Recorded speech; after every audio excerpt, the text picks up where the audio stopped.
Les amis, bonjour à tous, j'espère que vous allez bien et que tout se passe bien pour vous. Alors, quel match! Quel match! C'est beau l'Europe, la Ligue des Champions. PSG à domicile qui affrontait Naples 2-2. Et en fait, ce que je ressens moi, c'est que quand tu vois Paris en championnat, c'est pas pour les rabaisser, ce que je veux vous dire, vous allez comprendre, c'est quand tu vois Paris en championnat, le niveau qu'ils ont, l'équipe qu'elle a, c'est énorme. Et quand tu les vois en Ligue des Champions, ça prouve une chose, c'est que la Ligue des Champions, c'est du très très haut niveau. C'est du très très haut niveau. Et quand tu affrontes une équipe comme Naples, que très peu de gens vont se dire c'est une équipe qui est dangereuse, parce que c'est vrai, moi je vois dans les pronostics avant les matchs, quand je demande sur Twitter qu'est-ce que vous allez en penser, qui va gagner selon vous et tout, la majorité c'est Paris. Mais les équipes comme Naples, Liverpool et tout ça, je suis sûr que jamais on n'avait pensé que les matchs se seraient déroulés comme ça. Et ça prouve que vraiment le football de la Ligue des Champions n'est pas... Paris doit se construire encore. Paris doit se construire à ce niveau-là, et c'est bien, ils tiennent le match nul, ils arrivent à le prendre chez eux. C'est quelque chose de positif en retenant le score, mais ça devient inquiétant quand tu vois que y a quand même les deux plus grosses confrontations que le PSG a eues cette année. Ça s'est terminé par une défaite à Liverpool et un match nul à la maison contre Naples en Ligue des Champions. Et que là, à ce moment-là, tu te dis que le PSG, il y a des grosses failles en fait. Il y a des grosses failles quand ça joue le haut niveau, le niveau européen. Pourquoi ? Alors moi, je vais donner ma vision des choses là-dessus. Pour moi, sincèrement, déjà quand je vois Naples, il y a eu un moment où Paris s'est réveillé, mais c'était léger. À côté d'un match entier, c'était léger.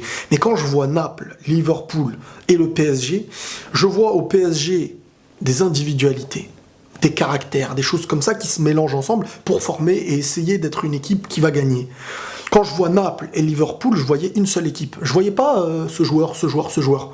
Et autant, et c'est ce qui s'est un peu passé, autant individuellement, Di Maria, Neymar, Mbappé, c'est beaucoup d'individualités qui peuvent faire la différence par l'individualité, autant les autres équipes, on voit que c'est collectif et ça a l'air d'être plus stable sur le long terme. Tandis que le PSG, c'est capable du meilleur comme du pire. Donc autant ils peuvent te faire un exploit en commençant un match, en te mettant le premier but, deuxième, etc. Après, ça y est, voilà, c'est lancé. Autant quand il y a une difficulté et que l'équipe d'en face est vraiment présent collectivement, Paris a toujours plus de mal. Alors, il y a plein de raisons à ça. Certains viendront dire que c'est parce qu'au milieu, il n'y a pas assez de travail défensif. Dans un sens, quand tu as Di Maria, Cavani, Neymar, Mbappé, c'est quand même assez offensif et c'est très dur de demander à des joueurs qui ont une base instinctive de monter vers le haut, de faire le même effort qu'ils le font en attaque, en défense. Et aussi que tu vois, par exemple, à certains moments, des joueurs comme Verratti, quand ils se font bouger, dans les gros matchs comme ça, j'ai l'impression qu'ils n'ont pas l'air habitués. C'est-à-dire que très souvent, ça se retourne vers l'arbitre, ça se déconcentre vite quand il y a des matchs où vraiment il y aura beaucoup de physique, beaucoup de jeu, beaucoup d'impact en fait. Alors techniquement, l'équipe du PSG peut largement faire la différence dans tous les matchs, mais c'est au niveau du collectif, de l'union en fait, d'une équipe, de tenir. Mais vraiment, ils ont quand même réussi. Ce qui est positif, c'est qu'ils ont un petit peu répondu en deuxième mi-temps, quand fallait répondre. Mais sur le deuxième but de Naples, ça s'est joué à rien. La fin de match, ça s'est joué vraiment à rien. Et c'est pas toujours rassurant, parce que c'est pas la première fois. Ça pose une inquiétude. Ça pose une inquiétude pour les supporters parisiens et l'équipe elle-même. Ce que je trouve inquiétant, en fait, c'est que là, c'est encore que mon impression. J'ai l'impression que cette équipe-là a l'air moins stable en Europe que par exemple l'équipe qui pouvait y avoir il y a 2 ans. Et à chaque fois, tu ressens le même truc. C'est comme contre le Real, c'est comme contre Liverpool, et là maintenant contre Naples. Dès qu'en face, l'équipe ne se sent pas un petit peu affaiblie, n'a pas peur et qu'elle joue vraiment dur dans un match et qu'elle a une maîtrise techniquement, tu vois que c'est le PSG qui commence à petit redescendre. Ils répondent pas comme la grande équipe va répondre en essayant de prouver que c'est une grosse équipe. Ça commence à redescendre et là, tu vois qu'une autre équipe commence à les mener, commence à montrer une supériorité. Comme je vous ai dit, il y a des individus, certes, mais qui sont très dangereuses. Parce que quand tu vois Neymar, au milieu, quand il avance balle au pied, il y a toujours un choix qui peut se libérer. C'est directement, j'ai envie de dire, presque une occasion. Mais ce que je vois, par exemple, en première mi-temps, c'est que parfois, ça cherche trop la combinaison. C'est-à-dire que c'est bien de combiner une action, mais à un moment donné, des fois, quand je vois 4, 5 appels, je me dis, Sur les 5 appels, il y a peut-être un face-à-face. Parfois, il faut oser la passe. Et Neymar, comme il a confiance en lui et individuellement, il sait qu'il peut faire cette différence, parfois, il va se retrouver dans une situation où il y aura un choix de passe et le dribble. Et c'est là que c'est très très compliqué quand tu es un joueur dans son poste, là, actuellement. C'est que faudra toujours savoir ce qui est le mieux des deux choix. Réussir le dribble, c'est parfois apporter un surnombre et ça y est, c'est presque un but. Et la passe, c'est parfois mieux que le dribble parce qu'elle apporte aussi le meilleur moment, le surnombre, l'occasion de but, la passe décisive, etc. J'ai beaucoup aimé le match de Meunier aussi, qui je le trouve bon, ce joueur-là, j'aime bien. Kimpembe, qui pour moi est encore dans une phase où il est pas en confiance. Kimpembe, je sais pas, je le trouvais un peu plus confiant et meilleur l'année dernière. Pour en revenir à Naples, je sais qu'ils savent jouer au foot, hein, c'est une équipe qui sait jouer au ballon et tout, mais vraiment, dans un match comme celui-ci, surtout la première mi-temps, à un moment donné, ils s'amusaient. Et quand je voyais ça, j'étais choqué, j'étais admiratif du jeu et du collectif, en fait. C'était une équipe entière, du gardien de but à la défense. C'était une armée, voilà. Quand je vois une équipe comme Liverpool qui jouait le PSG ou une équipe comme Naples, je voyais une armée. Quand je vois le PSG, je voyais des soldats très puissants à certains endroits, mais je voyais pas une armée.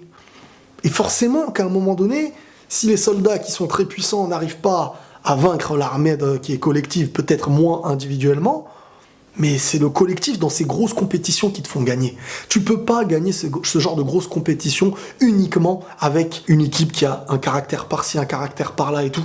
Je pense qu'il faut essayer de s'unir au maximum au niveau du PSG pour devenir l'équipe qu'elle rêve être, en fait. Après, ce qui est très important et ce qui est bien aussi pour le PSG, c'est que s'ils sortent du groupe pour passer en 8e, parce que ça va être serré, hein, là déjà s'ils perdaient c'était très chaud, mais si ils sortent du groupe, là ils auront directement l'expérience Ligue des Champions. Ils seront pas dans un délire... quand ils vont tomber contre un grand, tomber de haut. Non, ça y est, ils seront prêts. Et c'est ces matchs-là qui forment aussi bien le PSG pour devenir l'équipe qu'ils ont envie d'être. Parce que ça y est, quand Paris joue des équipes, des matchs qui sont serrés et tout ça, comme on dit dans Dragon Ball, c'est en passant à côté de la mort qu'ils deviennent plus forts. Même si ce match, ils sont passés à 2 doigts de la défaite, si Di Maria, il te mettait pas son but, son enroulé. Di Maria qui... Bon, certes, il fait pas un excellent match, hein, mais je trouve que, malgré tout, il est quand même très très dangereux. Contre la France, ça y est, l'Argentine, elle était en danger, il te met son but de loin. Contre Di Maria, c'est un joueur, regardez, contre le Barça, il avait fait quoi aussi avec Paris. Toujours, il est là, il peut mettre des buts vraiment, surtout au niveau de son enroulé et de ses frappes de balle, il est parfois vraiment très dangereux. Mais c'est vrai que je me dis, moi, dans ma tête, t'as un Matuidi au milieu, là, au PSG, ça équilibre beaucoup plus la défense et l'attaque. Il y a des joueurs qui savent transmettre le ballon proprement comme Rabiot et Verratti, mais quand ils sont vraiment bougés, c'est pas facile parce c'est pas inné en eux de jouer comme ça. Eux, c'est vraiment des joueurs techniques qui savent jouer au ballon, ils ont un impact physique et tout, mais tu mets un Matuidi, tu rajoutes un Matuidi au milieu, là, ce serait vraiment ce qui leur manque à mes yeux. Bref, la Ligue des Champions, c'est vraiment la cour des grands. C'est-à-dire que quand vraiment tu t'y confrontes, c'est là que tu vois le niveau de la Ligue des Champions, de l'Europe, et que Paris a vraiment du boulot, quoi, derrière. Allez les amis, prenez tous soin de vous, et la paix sur vous.